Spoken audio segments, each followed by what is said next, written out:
And in the end, he puts an important question: how the person who is engaged in practicing your teachings know you at the time of death? Here starts the whole teaching. He reveals the secrets of death.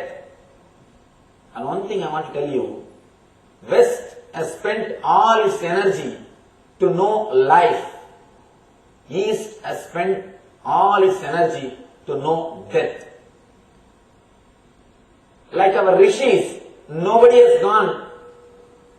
has achieved such a deep experiences of death. Our masters have really done something great by bringing the knowledge of death to the people who are living. People always ask me, Swamiji, why should I know about death? Knowing about life is enough. After all, I am a young person. Knowing about life is enough. Why should I know about death? The very word death creates fear in people.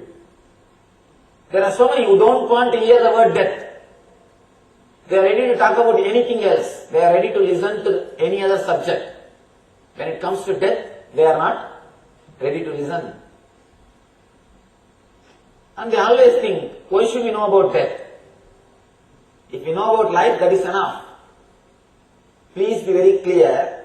Your understanding about death is going to impact your understanding about life.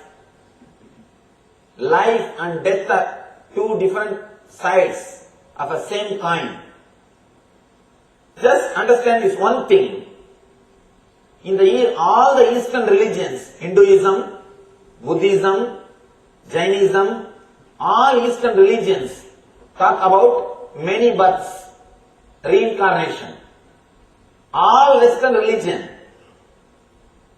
Judaism and Christianity, Islam, all these religions talk about only single birth, one birth. This concept of reincarnation has influenced our society so deeply, nobody bothers about time. We don't bother at all about time. In India, we don't bother. People are so relaxed. Till morning 10 o'clock you can see people will be sitting in tea shop. If you ask anything, if not today, tomorrow, if not tomorrow, next Janma, we have eternity in front of us. We have eternity in front of us. We are not in a hurry. We are not running behind anything. People are utterly relaxed. People are completely relaxed. In the West, whatever you have to achieve, you have to finish it in the 75, 80 years. You don't have time. Either you live now or never. That is the reason people run. Understand?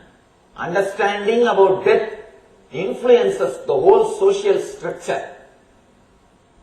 Your whole thinking system, your whole mentality can be transformed. Your whole way of thinking can be transformed when you understand the secret of death.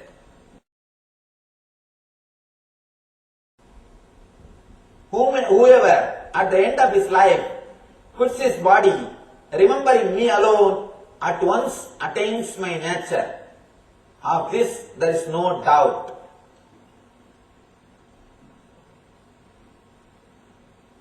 Why? Why he says about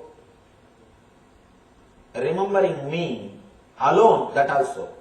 At the end of his life, quits his body, remembering me alone, at once attains my nature.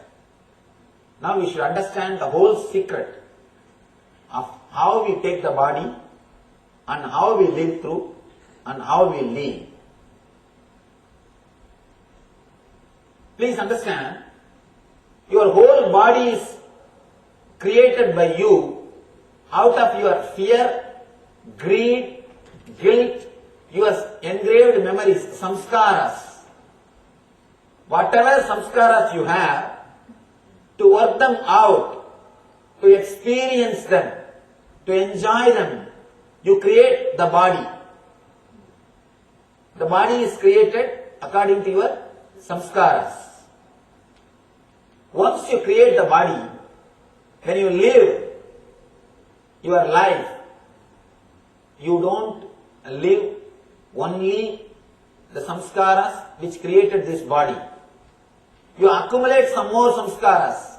For example, from here you take $10,000 and go to downtown to buy some things.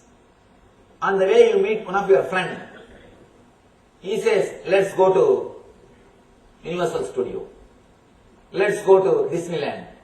You go here and there and blow the whole thing, whole money. And then, when you go to the downtown to buy what you want to buy, you are already broke.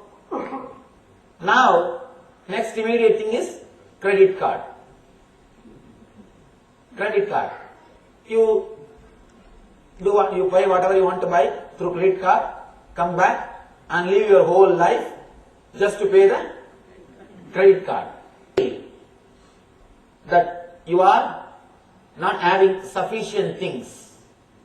If you go and buy what you want to buy for the $10,000 and come back, you won't have any problem. Because you saw your friend and started accumulating his desires also. Same way, when you came down to this planet Earth, you came with enough of energy to work out your samskaras. That is what Mahavira means when he says, God never sends you empty-handed. He sends you with everything. Whatever desires you bring, whatever samskaras you bring, when you come to this planet Earth, you bring enough energy to live that samskaras.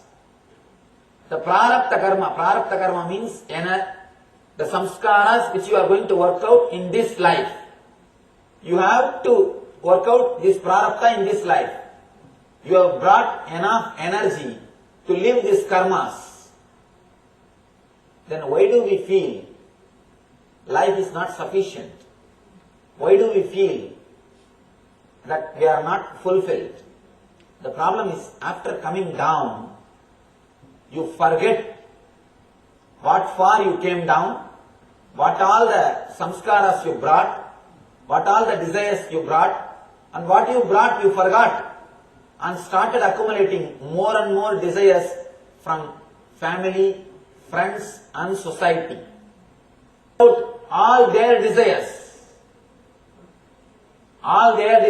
in your life. When you start living others' desires in your life, you will feel deeply discontented. Because what you brought will not be sufficient. It's like going to the downtown with a plan and a particular amount of money. And suddenly your plan has changed. Naturally you will run short of things. Here also on the planet Earth, after coming down, you forget that what samskaras you brought, and you start collecting more and more desires from society, the social conditioning. Because of the social conditioning, all advertisements, please be very clear, all advertisements are going to make you poor. They will become rich, no doubt, but you will become poor. Continuously the ideas are put in your head. Understand? In the end, somehow anyhow, you pull, you live. In the end of the life, when you leave the body, how you live, the whole scene. For example, if you live 70 years, the whole 70 years will appear in your being fast as a fast-forward movement. The whole thing will again happen in your consciousness, so that the decision about the next birth will be taken.